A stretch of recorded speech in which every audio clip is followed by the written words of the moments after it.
जी, exercise 11.3 और उसका question number 8। There are 6 girls section of class 9 in a public school, namely teal. 6 girls section है और उनके names given है: orchid, mauve, hazel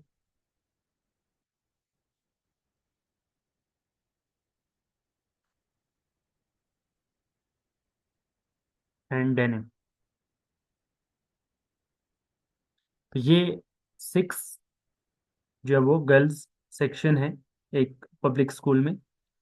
तो only one girl is to be chosen randomly from all sections for national science of olympiad. एक girl की selection है, selection of only one girl, selection of one girl for national science olympiad. इस मुकाबले के लिए सिर्फ इन 6 sections में से एक गर्ल की सिलेक्शन करनी है।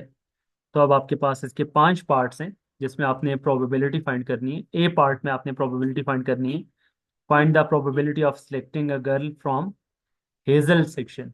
तो आपने बताना है कि हेजल सेक्शन में से उसकी सिलेक्शन होने के कितने चांसेस हैं, उसकी क्या प्रोबेबिलिटी है। जी, तो ये बिल्कुल सिंपल क्वेश्चन है जिस बेस पे आपने इनिशियल क्वेश्चंस किए थे। तो फेवरेबल आउटकम्स कितने आ गए? फेवरेबल आउटकम्स में आपके पास 1 आ जाएगा, ठीक है। फेवरेबल आउटकम्स में 1 आ गया। और टोटल आउटकम्स कितने? जी, टोटल आउटकम्स हमारे पास आ रहे हैं।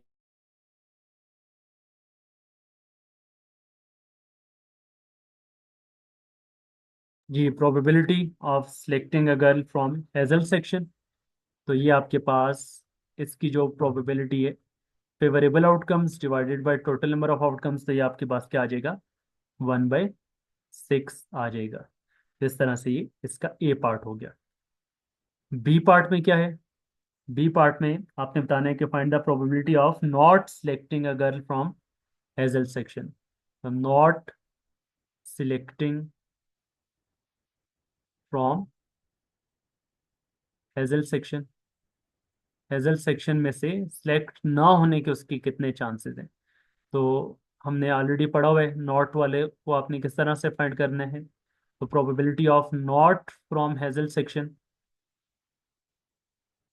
उसको फाइंड करने के लिए आप क्या करते हैं, फिर 1 में से सब्ट्रैक्ट कर देते हैं probability of selecting from Hazel section. 1 को आप 100% कंसिडर करते हैं। तो आपने ऑलरेडी हेजल सेक्शन की प्रोबेबिलिटी फाइंड कर ली है, तो उसको 1 में से आप क्या कर देंगे, सब्ट्रैक्ट कर लेंगे। तो 1 में से 1/6 फाइंड करेंगे तो इट विल बी 5/6। तो हेजल सेक्शन में से सिलेक्ट ना होने की प्रोबेबिलिटी क्या है? 5/6 है। फिर देन इसका जो पार्ट सी है, सी पार्ट में verify that answer of both parts A and B add up to unity. तो आपने बताना है कि ये दोनों जो आपने प्रोबेबिलिटीज फाइंड की हैं, इनको वेरीफाई करना है कि selecting from Hazel section plus not selecting from Hazel section, इन दोनों को ऐड करें तो इट शुड बी 1। ये आपके पास 1 आए। तो प्रोबेबिलिटी ऑफ हेजल सेक्शन आ जाएगा 1/6, और नॉट हेजल सेक्शन वाला क्या आ जाएगा? 5/6। तो ऐड करेंगे तो इट विल बी 6/6, और कटिंग करेंगे तो इट विल बी 1। तो ये आपके पास वेरीफाई हो जाएगा कि किसके इक्वल आ गया, 1 के इक्वल आ गया, ठीक है। डी पार्ट है, if 6 girls are to be selected, find expected frequency of selecting from orchid section.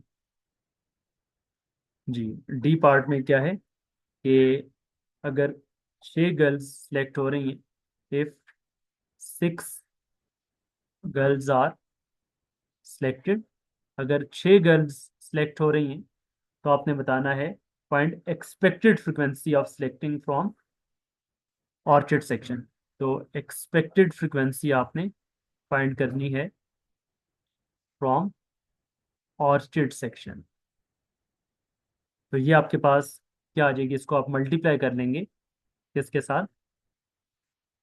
जी,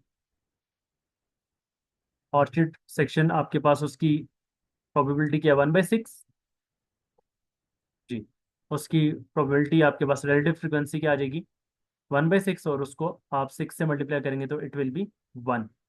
और लास्ट पार्ट में अगर 60 गर्ल्स सेलेक्ट हो रही हैं तो एक्सपेक्टेड फ्रिक्वेंसी उसकी फाइंड करनी है, तो आप 1/6 को किससे मल्टीप्लाई कर लेंगे? 60 के साथ मल्टीप्लाई कर लेंगे। तो लास्ट पार्ट के लिए 60 को आप 1/6 से मल्टीप्लाई कर लेंगे, क्योंकि आप उसमें बताना है कि एक्सपेक्टेड फ्रॉम टील सेक्शन। तो टील सेक्शन से उसके सिलेक्ट होने के कितने चांसेस हैं।